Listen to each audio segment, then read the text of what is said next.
HSC 26 routine নিশ্চয়ই দেখেছো। Physics সহ কিন্তু গুরুত্বপূর্ণ সাবজেক্টগুলোর আয় কিন্তু একদিন করে বন্ধ। আসলে এরকম একদিন করে বন্ধ আগের রুটিনগুলোতেও আসলে হয়েছে, তবে এবারের ফুল সিলেবাসে আসলে আরেকটু বেশি সময় দিলে আসলে ভালো হতো। বিষয়টা খুবই গুরুত্বপূর্ণ, কারণ তুমি একবার চিন্তা করে দেখো, পরীক্ষার হলে বসে আছো, প্রশ্ন হাতে পেলে এবং তুমি সব কিছু কেমন যেন গুলিয়ে ফেলছো, তোমার নার্ভাস লাগছে। এরকম কখন হবে? যখন তুমি আগে খুব ভালো করে পড়েছো কিন্তু আসলে ভালো মতো রিভিশন দিতে পারোনি। সো রিভিশন দেওয়ার সময়টুকু যদি পর্যাপ্ত না হয়, ঠিকঠাকভাবে আসলে তুমি গুছিয়ে রিভিশন না দিতে পারো, পরীক্ষার হলে আসলে গুলিয়ে ফেলার সম্ভাবনা অনেক বেশি, বিশেষ করে ফিজিক্সের মতো পরীক্ষাতে। সো তোমাকে আসলে এই বিষয় নিয়ে এখন দুশ্চিন্তা না করে তোমাকে চিন্তা করতে হবে কী করা যায়, কিভাবে আমি এই একদিনটাকে আমি 100% ইউজ করব। এখনকার যে সময়টুকু রয়েছে, আমি এখনকার সময়টুকু কীভাবে আসলে ওই একদিনের জন্য আমি রেডি করতে পারি। তোমাকে এটা নিয়ে ভাবতে হবে। দুইটা কাজ করতে হবে। কোন দুইটা কাজ? একদম সিম্পল, তুমি রিভিশন শুরু করো এবং যখনই একটা চ্যাপ্টার তুমি রিভিশন করছো, এখন যেহেতু হাতে সময় রয়েছে, তোমাকে রিভিশনগুলো দিতে হবে একটু ডেপথভাবে, খুবই গভীরভাবে রিভিশন দিতে হবে। শুধু রিভিশন দিয়ে চলে গেলা তা করলে হবে না। রিভিশন দেওয়ার সাথে সাথে ওই চ্যাপ্টারটা তুমি রিভিশন দিলে, ওই চ্যাপ্টারটা তুমি যখন পরীক্ষার আগে পড়বে, ওই চ্যাপ্টারে হয়তো বা এক চ্যাপ্টার রিভিশন দেওয়ার জন্য তুমি 2 ঘন্টা বা 2.5 ঘন্টা সময় পাবে।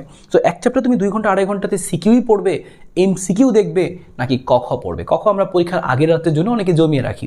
তো এখন কিন্তু সেই কাজটা আর করা যাবে না, যেহেতু সময় একেবারেই তুমি কম পাচ্ছ। পরীক্ষা দিয়ে আসলে এবং তারপরের রাতটা এবং জাস্ট পরের দিনটা তোমার কিন্তু টাইম শেষ। সো তোমাকে কিন্তু এখন থেকেই গোছাতে হবে। সো যে যত ভালোভাবে এখন গুছিয়ে রাখবে, ওই লাস্ট একদিনে সে তত ভালোভাবে আসলে পুরো ব্যাপারটাকে খুব সুন্দরভাবে মাথায় নিয়ে পরীক্ষা হলে যেতে পারবে।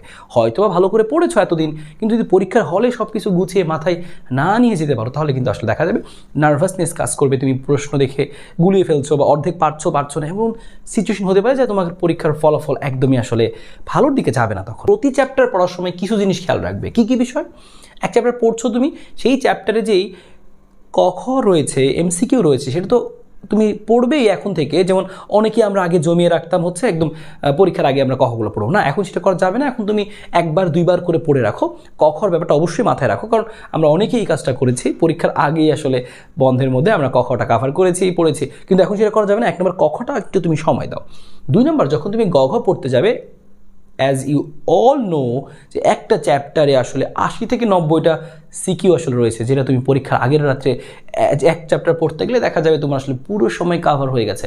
তাই তুমি এখন যখন তুমি পড়ছো, প্রত্যেকটা চ্যাপ্টার তুমি পড়ছো, ডিটেলস পড়ছো, তুমি একটা শর্ট একটা নোট বানিয়ে ফেলবে যে এই টাইপের জন্য এই থিওরিগুলো, এই সিকিউ বা হচ্ছে এই সূত্রগুলো বা এই ইনফরমেশনগুলো আমার লাগবে। তুমি নোটটা রেডি করে রাখো।